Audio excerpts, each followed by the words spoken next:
My name is Hannah, and I'm 26 years old. At 3 a.m., Mom stole my keys to help my sister escape, and that single moment cracked my life open like glass on concrete. I wish I could say the night began with shouting or drama, but it didn't. It began with the quiet hum of the refrigerator and the ache behind my eyes from another long shift, the kind that leaves you too tired to think and too wired to sleep. I had just set my 98K SUV's key fob on the kitchen counter, the same place I always did, and I remember pausing for half a second because something felt off, like the house was holding its breath. My parents' place had that smell of old coffee and lemon cleaner, and my sister's door was shut, which was unusual because she never closed it unless she was hiding something. I brushed the feeling aside, went to my room, and locked the door out of habit, not fear. Sometime later, a floorboard creaked. Then another. The house shifted, whispering with movement, and I told myself it was just Mom checking the doors like she always did when she couldn't sleep. At 3 a.m., Mom stole my keys to help my sister escape. Those words sound unreal even now, but they're the truth. I woke to a soft click, the unmistakable sound of a keyring being lifted, and I sat up, heart thudding, but by the time I reached the hallway, the counter was bare. No keys, no fob, just the faint echo of a door closing somewhere deep in the house. I stood there in my socks, cold tile biting my feet, listening to a car engine turn over outside. Not mine, I told myself, because mine was parked out front and I would have heard it. But then the engine revved again, familiar and expensive, and panic crawled up my spine. I rushed to the window and saw taillights disappearing into the dark, my SUV rolling away like it had chosen them over me. My phone buzzed with a message from Mom that said, "Don't overreact. It's an emergency." That was it. No explanation. No apology. I didn't sleep after that. I sat on my bed staring at the wall, replaying every argument. Every time my parents had chosen my sister first. Every time I had been told to be patient, to be the responsible one, to understand. By morning, the 98K SUV was totaled. The call came just after sunrise, when the sky was still pale and unforgiving, and the number on my phone belonged to a local police station. They asked if I owned a black SUV matching my plate, and before I could answer, Mom grabbed the phone from my hand, her nails digging into my wrist, her voice sharp and steady as she said, "Yes. Yes, that's ours. What happened?" I watched her face change as she listened, watched color drain from her cheeks as she learned the car had been found smashed against a barrier on the highway. Airbags deployed, front end destroyed. My sister was safe, she said quickly, too quickly, as if safety was a detail instead of the headline. When the call ended, Mom turned to me with a look I had seen my whole life. The look that said this would somehow be my fault. Mom snapped, "Tell the police you did it." She didn't whisper. She didn't hesitate. She said it like an instruction, like asking me to pass the salt. I stared at her, waiting for the punchline that never came. My father standing behind her, silent, eyes on the floor, already choosing not to choose. My sister wasn't there. She was gone, escaped, protected, while I stood in the wreckage of a decision I hadn't made. I didn't argue because I had secretly swapped the fobs. It wasn't my car she crashed. It was Mom's. That truth sat heavy in my chest. A secret forged weeks earlier when I sensed something like this coming. When I realized the only way to survive in this house was to be smarter than the storm. I had made the switch quietly, carefully, telling myself I was being paranoid, that I'd never need it. Now, as Mom's words hung in the air, "Tell the police you did it," I felt a strange calm settle over me. The house buzzed with tension, with unspoken plans and old loyalties snapping back into place. And I understood, finally, how far they would go for her, and how far they expected me to fall.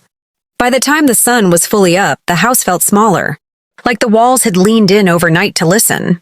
Mom paced the kitchen, rehearsing versions of the same lie, each one ending with me nodding and taking the blame. Dad avoided my eyes, his silence louder than her snapping voice.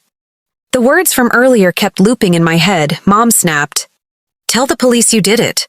She said it again too, softer this time, like she was doing me a favor. She talked about family, about sacrifice, about how my sister was fragile and how I was strong, and how strong people carry weight so others don't have to. I let her talk, I let her believe I was breaking. Inside, I was counting minutes. When the police arrived, their shoes tracked dust across the entryway, and one of them glanced at the empty driveway, then at me.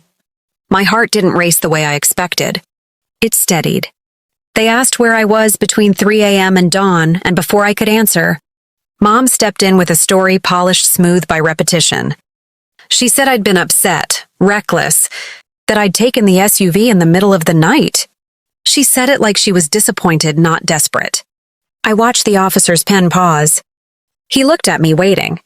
I didn't argue because I had secretly swapped the fobs. It wasn't my car she crashed. It was Mom's. I told them I was asleep, that my phone showed no movement, that my security app logged my door as locked all night. I handed over my phone calmly, the way people do when they're telling the truth. Mom's jaw tightened. The officers asked about the keys. I said they'd been on the counter. Mom interrupted, said she'd moved them for safekeeping. The room went quiet in that special way it does when adults realize a story is cracking. Then one officer asked a question that shifted everything. Whose vehicle was registered to which key fob? Mom blinked.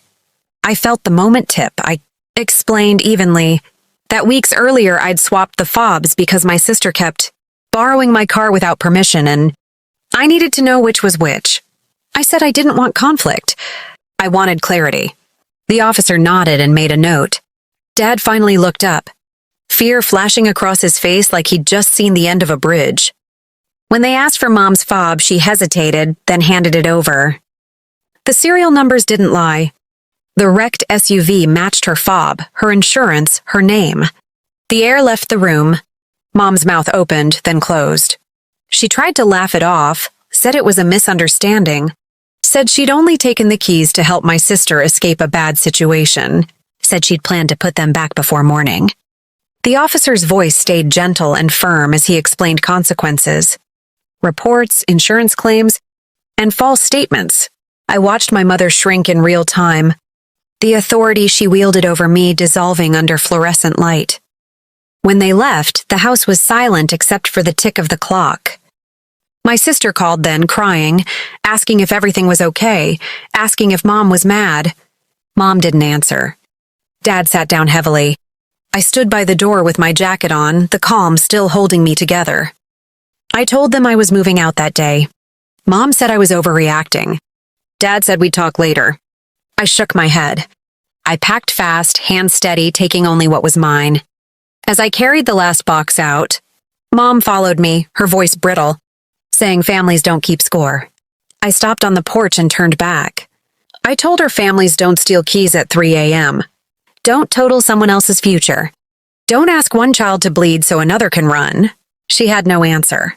Driving away, I felt lighter than I had in years, like the road finally belonged to me. The story didn't end with sirens or handcuffs. It ended with distance, with boundaries, with the quiet power of telling the truth and letting it stand. If you're watching this and you've ever been the responsible one, the quiet one, the one expected to take the fall, know this. Clarity is a kind of freedom, and sometimes the bravest thing you can do is refuse to carry a lie that isn't yours. If this story hit home and you want more real, raw stories like this, subscribe to the channel and stay with me.